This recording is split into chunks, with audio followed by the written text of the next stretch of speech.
Cek, ya halo semuanya, kenalin gue Iben. Nah ini mungkin akan jadi video pertama gitu dari beberapa video penalaran umum gitu. Dan di video ini gue akan bahas tentang pemaknaan logis. Nah di sini pertama-tama gue mau ngasih sebuah pernyataan gitu atau sebuah premis. Memakan bayam akan membuat kita kuat.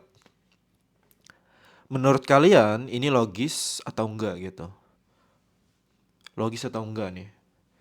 Mungkin beberapa dari kalian menganggap ini logis gitu. Mungkin juga nggak logis, atau mungkin ada yang menganggap ini nggak bisa ditentukan.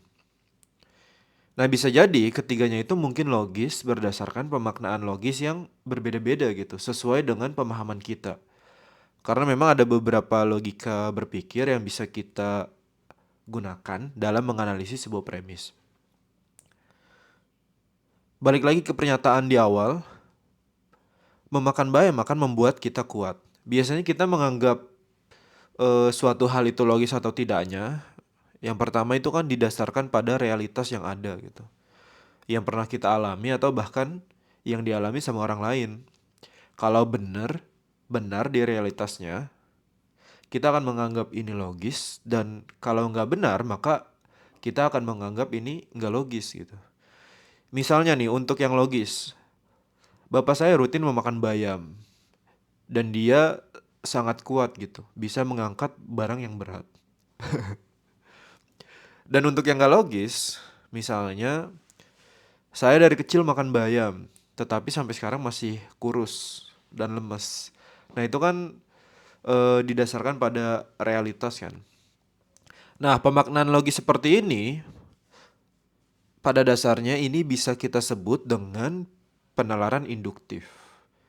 Yaitu analisis logis dengan melihat pola atau kejadian yang ada dalam realitas. Yaitu pengamatan bukti-bukti. Nah, dalam penalaran induktif, karakteristik yang paling jelas, kesimpulan atau pernyataan yang bersifat probabilistik gitu. Jadi tidak selalu benar. Nah, maksudnya gimana sih? Nah, hal ini dalam analisisnya kita tidak mencari pernyataan atau simpulan yang pasti benar, teman-teman. Tetapi untuk mencari probabilitas atau kemungkinan terbaik jawabannya benar. Nah, misalnya nih, dalam materi atau soal memperlemah dan tidak memperlemah gitu di soal simulasi SNBT BP3. Nah, di sini ada sebuah pernyataan, jumlah pekerja yang berasal dari generasi milenial saat ini semakin banyak. Ahli psikologi menyebutkan bahwa pekerja milenial cenderung memiliki komitmen organisasi yang rendah. Manakah pernyataan di bawah ini yang memperlemah dan tidak memperlemah pendapat psikologi kerja tersebut? Di sini kita bisa lihat bahwa bacaan memiliki informasi utama, yaitu di kalimat terakhir. Pekerja milenial cenderung memiliki komitmen organisasi yang rendah. Gitu. Jadi ada kalimat komitmen organisasi yang rendah. Nah, di sini kita bisa lihat bahwa kalimat komitmen, ya itu kan komitmen organisasi yang rendah itu kan punya makna yang cukup luas kan gitu. Misalkan dia berhubungan dengan kesetiaan, artinya dalam dunia kerja komitmen organisasi yang rendah kan berarti dia tidak memiliki kesetiaan kan, tidak memiliki loyalitas terhadap tempat kerjanya. Jadi ya sering berpindah-pindah gitu. Atau yang kedua, komitmen itu punya arti tanggung jawab. Nah, berarti apa? Komitmen organisasi yang rendah itu punya arti ya dia tidak punya tanggung jawab yang baik gitu, atau tidak menuntaskan tanggung jawabnya untuk pekerjaannya di tempat kerja. Gitu. Atau mungkin komitmen organisasi yang rendah itu juga punya arti terkait kinerjanya yang kurang baik gitu. Jadi diberi pekerjaan, akhirnya apa namanya? kurang maksimal, itu kan berarti punya komitmen organisasi yang rendah dan akhirnya perusahaan nanti mengeluhkan kinerja pekerja milenial tersebut kan gitu. Dan masih banyak yang lainnya, bisa juga meliputi ide atau jadi tidak kreatif gitu kan terkait dengan komitmen organisasi yang rendah gitu. Nah, dimana nanti dalam soal memperlemah dan tidak memperlemah ini kita mencari nih mana yang memperlemah atau tidak sesuai dengan kalimat tersebut gitu, atau yang tidak memperlemah gitu. Dan nanti ini ada materi khususnya gitu. Kurang lebih seperti itu penalaran induktif. Nah, selain itu ada logis berdasarkan logika formal yang bisa kita sebut sebagai penalaran deduktif gitu. Nah, arti logis dalam logika formal ini bukanlah masuk akal atau sesuai realitasnya gitu. Dalam logika formal, yang dimaksud dengan logis yaitu penarikan kesimpulan yang pasti benar berdasarkan premis yang tersedia.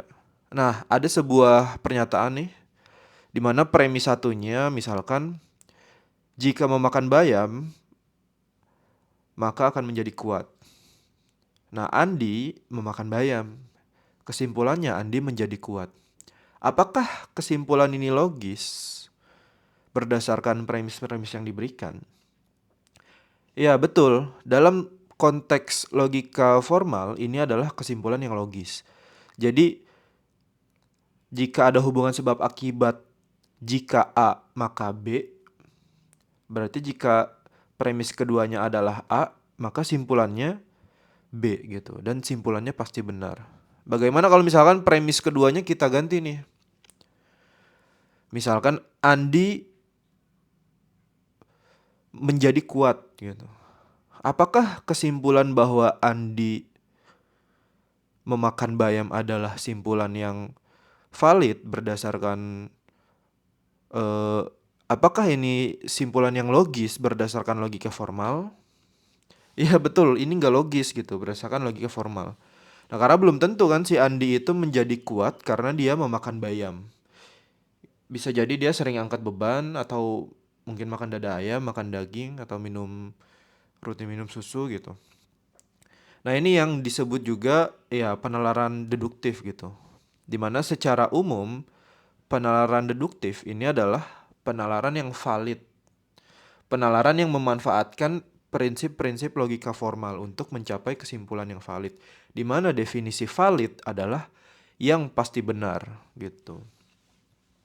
Nah, jadi di sini gue bisa ambil sedikit gambaran terhadap perbedaan antara penalaran deduktif dan induktif gitu. Yang pertama nih, deduktif itu adalah analisis di mana kita mencari kesimpulan yang kita ambil itu harus yang pasti benar. Jadi tidak ada celah atau menambah asumsi. Di mana asumsi itu nantinya memunculkan ketidakpastian.